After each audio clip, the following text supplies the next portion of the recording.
Les historiens en herbe, bonjour. Aujourd'hui, nous allons réaliser le correctif de la troisième série d'exercices. Alors, vous aviez une problématique que vous deviez lire attentivement et pour laquelle vous deviez réaliser le CEL, sujet, époque, lieu. Le sujet abordé dans la problématique, l'alimentation traditionnelle et les nouveaux produits.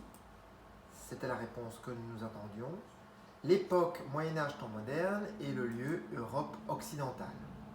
Ensuite, on vous demandait de noter ce que vous connaissiez de l'alimentation au Moyen-Âge et au temps moderne, chose que nous avions déjà en partie vue dans l'enquête 5.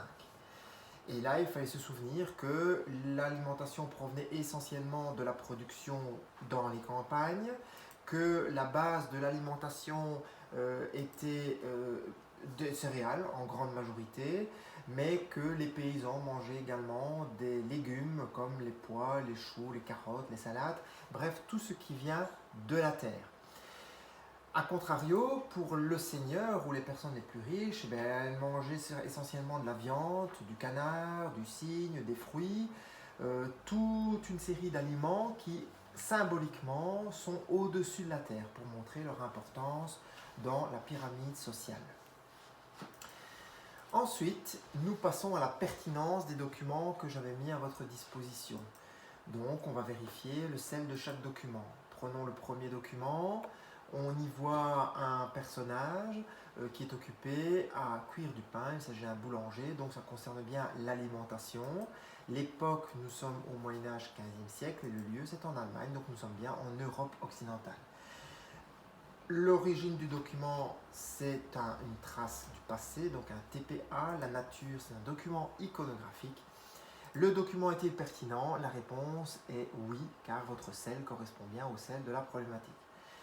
Regardons le document numéro 2. Il s'agissait d'une iconographie représentant une boucherie. Donc évidemment, nous sommes face au bon sujet, c'est l'alimentation. L'époque est bonne. S'il s'agit du Moyen-Âge, 15e siècle, le lieu c'est l'Allemagne, donc l'Europe occidentale. L'origine du document c'est une trace du passé, donc, et la nature, on est face à un document iconographique. Donc, comme pour le premier document, ce document numéro 2 nous permet de répondre à la problématique. Il est donc pertinent. Prenons le document numéro 3. Le document numéro 3, le chandelier. Alors c'était le document piège par excellence puisque le sujet c'est le chandelier, c'est un fabricant de bougies. Ça va faire référence à une activité sur les métiers que nous avions déjà étudié il y a quelques semaines, notamment lorsque nous avions étudié les blasons des métiers. L'époque Moyen-Âge, le lieu Paris, donc on est bel et bien en Europe occidentale. Il s'agit d'un TPO, nature iconographique. Le document est-il pertinent? Non, le sujet n'est pas correct. Une chandelle, une bougie, ça ne se mange pas. Donc, le sujet n'est pas bon. Document numéro 3, poissonnerie, 15e siècle Allemagne. Le sujet est évidemment correct. Poissonnier, c'est ce que l'on voit sur l'image. L'époque, nous sommes au Moyen-Âge, c'est toujours en Allemagne. TPA, nature iconographique. Le document est-il pertinent? Oui, il me permet de savoir ce que l'on mange au Moyen-Âge. Prenons le document numéro 5, marchand de vin. Le sujet, évidemment, il s'agit du vin et l'époque Moyen-Âge, le lieu, l'Allemagne. Il s'agit d'un TPA, nature iconographique. Est-ce que le document est valable? Oui, il est pertinent vu que nous avons une information sur la boisson du Moyen-Âge, à boire avec modération évidemment. Prenons le document numéro 6, modèle en bois d'une cuisine. Le sujet, lui, n'est pas bon, c'est une cuisine, c'est la représentation d'une cuisine. L'époque, c'est l'Antiquité, à nouveau, nous ne sommes pas dans la bonne époque. Le lieu, l'Égypte, on est loin de l'Europe occidentale. C'est bel et bien TPA, nature archéologique. Le document est-il pertinent? Non. Le sel est incorrect. Passons au document numéro 7, origine des produits alimentaires au XVIe siècle. Il s'agit d'une carte, c'est un document TPO. Le sujet, ce sont les aliments du XVIe siècle. L'époque, on ne nous la donne pas pour la réalisation du document.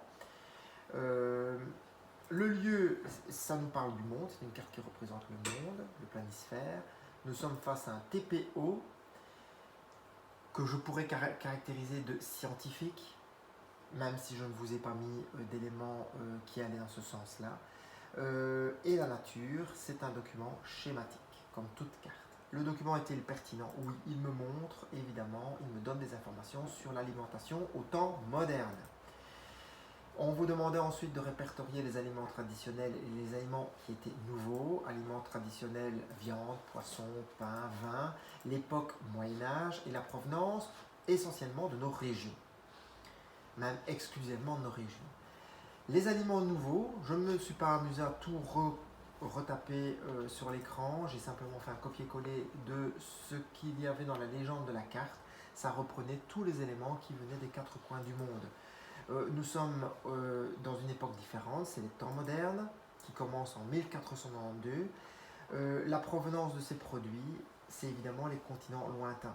Alors je vous demandais de me dire sur tes connaissances, sur les documents que vous aviez, d'expliquer pourquoi on assiste à un bouleversement dans l'alimentation à l'époque.